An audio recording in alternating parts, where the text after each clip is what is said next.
Rosie s'est occupée de sa grand-mère mourante sans rien attendre en retour, mais elle fut bouleversée lorsque l'avocat lut le testament de la vieille dame. Aurélia ne lui a laissé qu'un nain de jardin, tandis que son frère a reçu une maison victorienne. À ce moment-là, Rosie n'a aucune idée de l'ingéniosité d'Aurélia. Un ange. Si est-ce ce que tu es, chérie? Oui, tu l'es. J'aurais aimé vivre quelques années de plus pour voir tes enfants. Mais voilà, Rosie, ce dévouement te reviendra, ma chérie, oui, il te reviendra. Furent les derniers mots d'Aurélia. Rosie ferma les yeux et laissa ses souvenirs s'installer alors qu'elle se tenait devant la crypte familiale, la brise ébouriffant ses cheveux. Le jour de la mort d'Aurélia avait été difficile pour elle. Elle était assise dans sa chambre d'hôpital, lui tenant les mains, lorsque son frère entra en trombe. « Pourquoi ne réponds-tu pas à mes appels, Rose ?» cria-t-il. Il l'appelait toujours Rose. « Chut. Zach, murmura-t-elle avec colère. Grand-mère dort. Aie un peu de décence. Eh bien, j'attends juste qu'elle ne dorme pour de bon. Tu lui as demandé ce qu'il en était des objets de famille?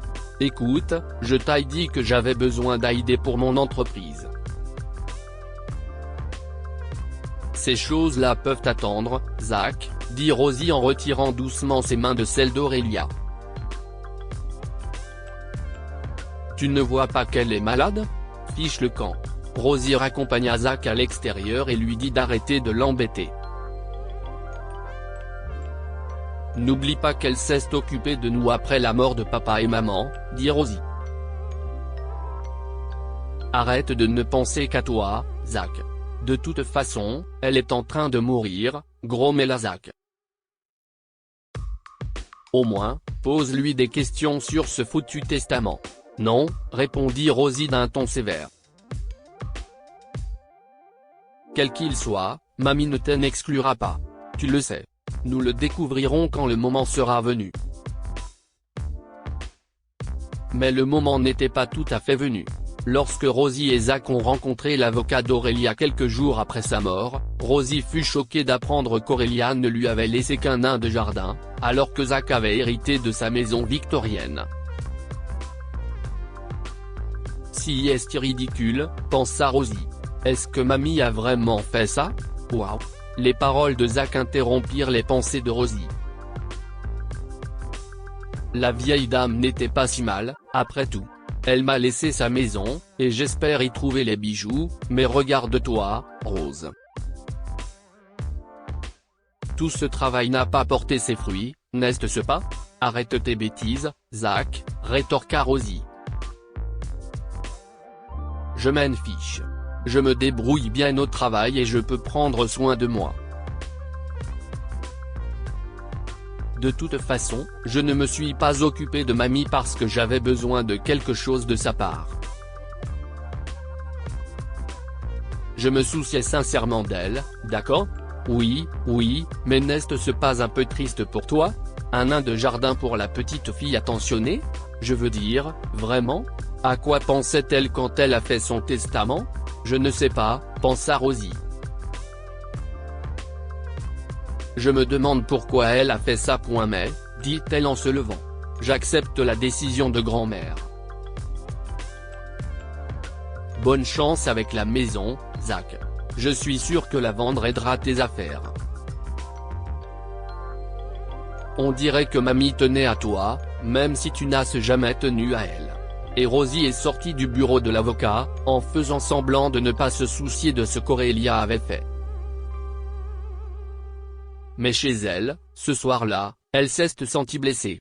Elle fixa ce gnome et soupira, se demandant pourquoi Aurélia l'avait laissé avec ça. À quoi pensais-tu, grand-mère? Se demanda-t-elle. Pourquoi le nain de jardin? Rosie le suya et le posa sur la table de son salon. Puis elle se souvint alors d'Aurélia, et les larmes lui montèrent aux yeux. Tu me manques, grand-mère, se dit-elle. Tu me manques vraiment. Tu étais la seule que j'avais. Rosie décida de garder le gnome à côté de son réveil sur sa table de chevet, afin de sentir la présence d'Aurélia autour d'elle. Malheureusement, le lendemain matin, lorsque son réveil a commencé à sonner, elle a tendu la main pour l'éteindre, faisant accidentellement tomber le gnome de la table. Bon sang. Je l'ai cassé. Rosie sursauta lorsque le gnome se brisa en morceaux, et avant qu'elle ne puisse pleurer et s'en vouloir, elle remarqua qu'une clé était tombée sur le sol, enveloppée dans du papier. Elle s'agenouilla pour ramasser la clé et lire le mot, qui contenait quelques instructions qui semblaient être des coordonnées et un petit message qui disait « Quand le soleil commencera à se coucher, un rayon de soleil te conduira jusqu'à lui. » Peut-être que mes histoires t'aideront? Qu'est-ce ce que cela veut dire au juste? Oublie ça. Oh non, j'ai cassé la seule chose que m'avait laissé mamie. Rosie s'enfonça dans son lit, frustrée contre elle-même, quand quelque chose lui vint à l'esprit. Attends. Grand-mère me racontait des histoires. Ces livres de géographie. Rosie a tapé les coordonnées dans Google, et cela lui a donné l'emplacement de la crypte de leur famille. Aurélia adorait la géographie en tant que matière, et elle racontait à Rosie des histoires sur les endroits où elle était allée pendant qu'elle étudiait les cartes ensemble. Les cartes et ces histoires étaient quelque chose qu'Aurélia et Rosie partageaient comme un secret personnel. Zach a toujours été un enfant extraverti, mais Rosie ne l'était pas. Aurélia la faisait donc s'asseoir et lui racontait des histoires, des endroits magnifiques et ses jours d'enfance. Mais que signifient ces rayons de soleil? Ah, je me demande quelle est l'idée de grand-mère derrière tout ça. Rosie Chabila, prit un petit déjeuner rapide et se rendit à la crypte familiale. Elle y passa toute la journée, attendant le coucher du soleil et la tombée de la nuit.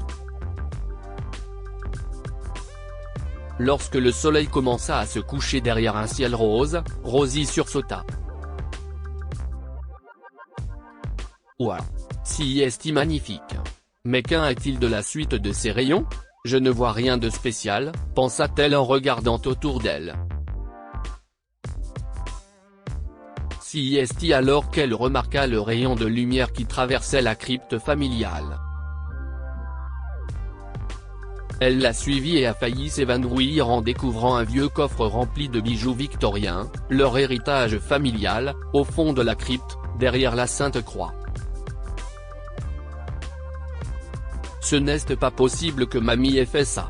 Les larmes coulèrent le long de ses joues lorsqu'elle lut une autre note qu'elle avait trouvée dans le coffre. Un grand merci à un ami qui m'a aidé à arranger cela pour toi, Rosie chérie. Voici une autre histoire, comme les nombreuses que nous avons partagées. Si est-il le dernier endroit où je me trouve, et j'espère que tu raconteras à tes petits-enfants comment ces bijoux, qui m'ont été donnés par ma grand-mère et qui lui ont été donnés par sa grand-mère, sont arrivés jusqu'à toi. Je sais que je ne vivrai peut-être pas assez longtemps pour voir tes enfants, mais je te serai reconnaissante de leur laisser cette carte et de leur parler des cartes et de nos histoires. Je vous aimerai toujours, toi et Zach, même quand Dieu m'aura rappelé. Mais j'ai vu la cupidité dans ses yeux, et cela m'a dérangé. Si est-il pourquoi j'ai dû laisser les bijoux dans cet état.